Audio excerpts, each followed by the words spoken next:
Hey guys, Mrs. Traver here. Today we're going to get started with Chapter 7, which is all about exponential graphs. Our learning target for today is that you'll be able to make statements about the behaviors of graphs in a family. And you'll be able to investigate the functions y equals a times b to the x in a different way. Let's jump in and look at an equation I want to do as review. So if we've got this, I notice they're distributing on each side. So let me start there by distributing on each side. We've got 4n if you multiply, and 4 times negative 6 is negative 24. On the other side, 3 times 2n is 6n, and 3 times negative 2 is negative 6. At this point, I have variables on each side of the equation, so I want to try to get them all to the same side.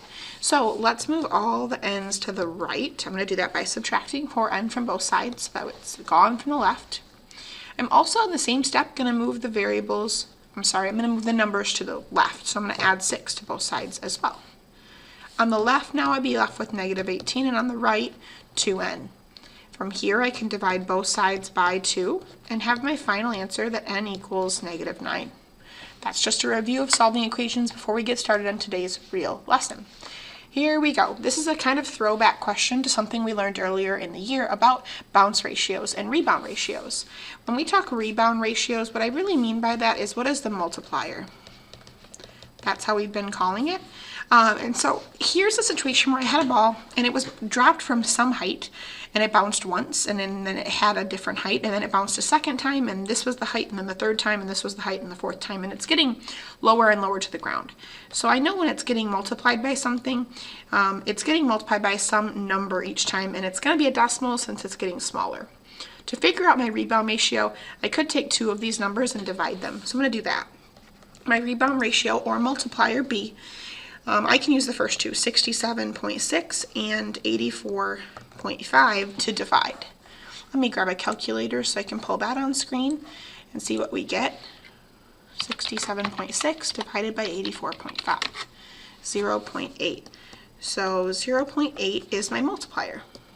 So each time it got multiplied by 0.8. But I want to figure out the height that we dropped the ball. So I want to figure out this part up here. So to get back up, instead of multiplying down, I'm just going to divide to get back up. So let's see, oops, I have a little extra arrow there, I'm realizing. Let me erase that guy, that looks weird. So let me do that. I'm going to divide to get back up. So starting at 84.5, if I divide by 0.8, I'd have 105.6. 105.6, and then if I divide again, divided by 0.8, I have 132 approximately. So approximately 132 is where we started, and this was in centimeters. Alright, at this point we're ready to write an equation. Generally the format is y equals a times b to the x, and we have our b, which is our multiplier, and then we also have our a, which is the zero term.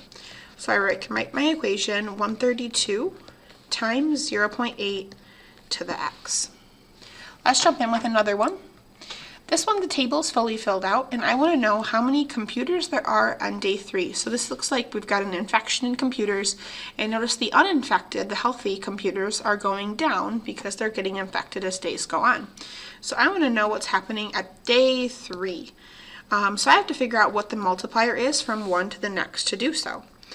Let's see if we can figure that out by dividing. So I'd want to know 18 divided by 27. Now this is going to be a decimal, but I could just reduce this. Each top and bottom I could divide. It looks like 3 goes into each of them, so 3 times 6 and 3 times 9. I can actually reduce again. If I divide by 3 again, I'd have 2 over 3. So 2/3 is my rebound ratio, or in this case, my multiplier. So each time I am multiplying by 2/3. I would like to keep this as a fraction because this is approximately 0.6 or 0.6 repeating or 0.67, but to keep it as its full number, I'm going to use 2/3. So that's my b, and the amount that we started with is our zero term up here. A is 27. So we've got y equals 27 times 2/3 to the x, and I'm going to put that guy in a parentheses to make it look nice and clear. I have one more slide. This one I'd like to complete a table for the equation. I want to use values 0, 1, 2, and 3, and I've got an equation given to me already. I have some options. The long way is if I plugged a 0 in each time. I could do that and work it out, and it wouldn't be too hard, but it'd be a lot of calculations. I could do this basically and get all my answers. But I think there's an easier way, so here's my mindset for that. Instead, let's use what we know about the equation. We know the 0 term is a, so I'm going to put the 20 in there. And we know the b is what we multiply by. So let's just do that. 20 times 3 is 60. Times 3 again is 180. And times 3 again, 18 times 3 is 54 with a 0 on it. So I think that's a quicker way to go about it. That is it for our lesson here. We're going to continue this chapter and look at the graphs as well and do examples of growth and decay. I will see you next time. Bye guys.